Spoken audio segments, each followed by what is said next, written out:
All right, good day, everybody. It is Monday, May the 2nd, 2022, and today's headline hits with LW is brought to you by Mike Lindell and My Pillow. You guys can save up to 66% by going to mypillow.com and using the promo code LWN. All right, let's hit the headlines. A lot going on, and I find some of it pretty interesting, some of it a little bit scary. So let's talk about what's in the headlines. Let's talk about Netflix, the woke Netflix. And I know a lot of people are unsubscribing to Netflix. They're just not supporting them anymore, just like Coca-Cola, just like Disney, just like so many different woke companies out there and athletes. I was asked over the weekend about sports.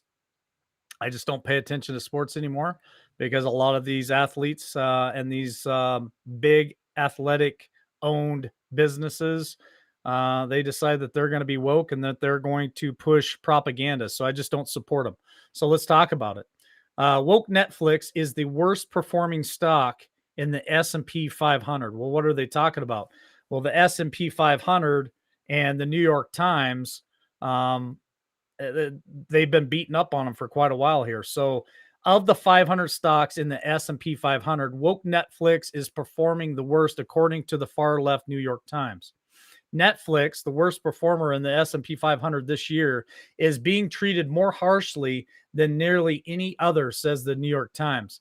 In their latest earnings called on April the 19th, Netflix executives revealed not only had they failed to reach the growth target that they had set for themselves, but they said that subscriptions for the first quarter had actually fallen. Let's go a little deeper and let's find out what they're talking about. So next quarter, Netflix expects to lose 2 million of its 200 million subscribers. That's a lot of people unsubscribing to Netflix. So the Times added that the stock market reacted with a vengeance. Netflix shares have fallen more than 40% and more than 70% since their peak of last November. 70% drop in subscriptions since November. That's a pretty big deal. So it goes on to say, and it talks about how the New York Times is kind of babying them, saying that, well, energy costs is up. And of course, we had the anti science lockdowns, this, that, and the other. But this article writes that so did the other 499 S&P companies out there. They all have to battle the exact same obstacles that Netflix is. So, what is the truth about Netflix? People are unsubscribing to Netflix because of their political views, because of their stance, because they believe in the woke culture. They believe in the cancel culture. And guess what, folks? Your dollars that you spend do make a difference. When you unsubscribe to a company like Netflix, an S&P 500, they take millions of dollars of hit on that. And so you do matter. Your vote does count. All right, let's hit the next headline. Let's talk about the disinformation board. We reported for this. We reported on this for the first time last week. And what does it all mean? Well, let's find out about it. Disinformation board won't infringe on free speech or monitor Americans. Do you guys believe that? Because I sure don't. Because we get monitored right here on YouTube. We get censored right here on YouTube. You don't think that these guys won't take advantage of that? Absolutely. I do not believe that that is true. The Secretary of Homeland Security said on Sunday's CNN's State of the Union that the Disinformation Governance Board would not infringe on free speech or monitor Americans. Well, if that's the case, then what are you doing? Why are you using taxpayer dollars to fund this organization? Well, anchor Dana Bass said, let's talk about what the department is calling. The Disinformation Governance Board that you've unveiled this week, Republicans are calling it an overwhelming and compared it to the Minister of Truth in the novel of 1984. You are Can you clarify what exactly it is? What exactly will this Disinformation Governance Board do? Will it monitor American citizens? Well, the secretary came back and said, Dana, I'm very pleased to do so. It's clear. I mean, those criticisms are precisely the opposite of what this small working group within the Department of Homeland Security will do. Well, what will you do? What is this group going to do? And I think you probably could have done a better job of communicating what it does and what it doesn't do. The fact that this disinformation that creates a threat to the security of the homeland is our responsibility to address. And this department has been addressing it for years. So the secretary goes on to say, so what it does, it works to ensure that the way in which we address threats, the connectivity between the threats and the acts of violence are addressed without infringing on free speech, protecting civil rights and civil liberties, the right of privacy. And the board is this board is a working group, international working group, will draw the best practices and communicate those best practices to the operators because the board does not have operating authority. Will American citizens be monitored? That's the question. How does he answer that? He answers it like this, quote, no, the board does not have any operational capability. What it will do is gather together best practices in addressing the threat to disinformation from foreign states and advisories. Do you guys believe that for 1 second? That's the end of the article. Did you see how he tiptoed around all those questions? He never fully answered those questions. And if you believe for 1 second that that government group is not going to surveillance us, not spy on us, not try to censor us, I don't believe it for 1 second. I don't trust them. All right, let's move into the next headline, which is somebody else that I do not trust.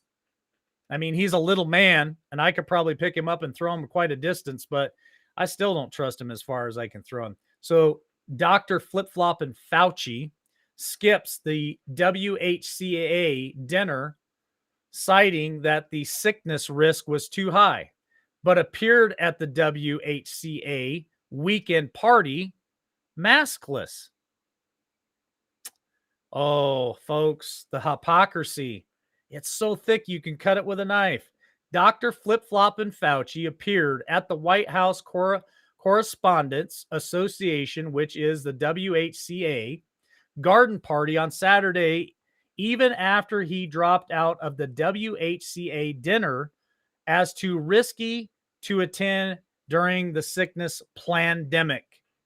Fauci said he made an individual assessment of my personal risk as a reason for canceling the appearance at the dinner. But Fauci did not stay away from the WHCA events over the weekend. He attended the 24th annual White House Correspondents' Weekend Garden Brunch, where he went on camera to celebrate people coming back out of their homes again. And you can see the photo on Twitter. He's not wearing a mask. Neither are the other two. Again, the hypocrisy with these people is, when are you guys going to have enough? I've already had enough. So let's hit the next headline. Let's talk about Peter Schweizer. Now, Peter Schweizer just put out a book. It was a bestseller in the New York Times, I don't know, for 3 to 6 weeks straight. And I told you guys, a lot of what's in that book is going to start coming out. So Schweizer makes comment to an independent counsel needed to investigate Hunter Biden. In an interview set on air on Sunday's broadcast on Fox News channels Life, Liberty, and Levin, Breitbart News senior contributor and Government Accountability Institute president Peter Schweizer said an independent counsel would be required to investigate Hunter Biden's financial dealings, given the potential conflict of interest of his father's President Joe Biden. Schweizer, the author of Red-Handed: How America's Elite Get Rich Helping China Win, also warned the case could be settled outside of court without public knowledge. Why am I bringing this article up? I'm bringing this article up with what I just said there. This could be settled outside of court without public knowledge. That's not acceptable. We need to know what's going on. We need to have transparency with this White House. And remember, they ran on that. They said that they were going to be so transparent, they were going to tell us everything. All right, last two articles of the day. This one here is a little concerning, especially for some of our loved ones out there on the streets. Forensic expert, 2,000 bloodthirsty serial killers may be living in the U.S. Well, you're asking, what are you talking about, Mike? Are you talking about the border? Are you talking about all the illegals coming across the border? I'm talking about more than just the illegal aliens coming across the border. I'm talking about what this forensic chief administrator has been finding out in their entire career. So, cold case expert Paul Holmes, who played an instrumental role in identifying Joseph James DeAngelo, better known as the Golden State Killer, said that there could be as many as 2,000 bloodthirsty serial killers in the United States.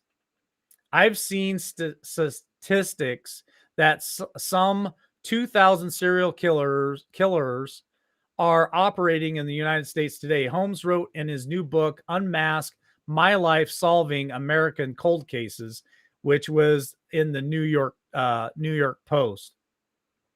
Holmes, who was in the Los Angeles Magazine, notes several of his other forensic colleagues from California have also come together and realized that there are approximately 2,000 serial killers living in the United States.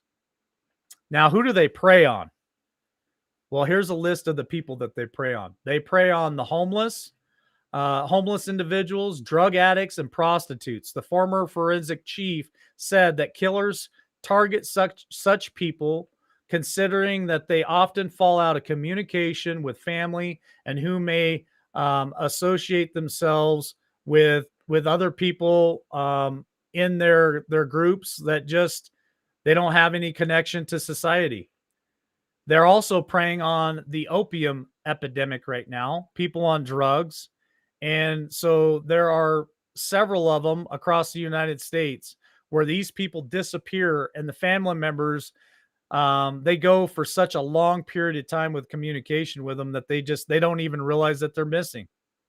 How do we combat this? We really need to clean up our streets and clean up America, man. This whole drug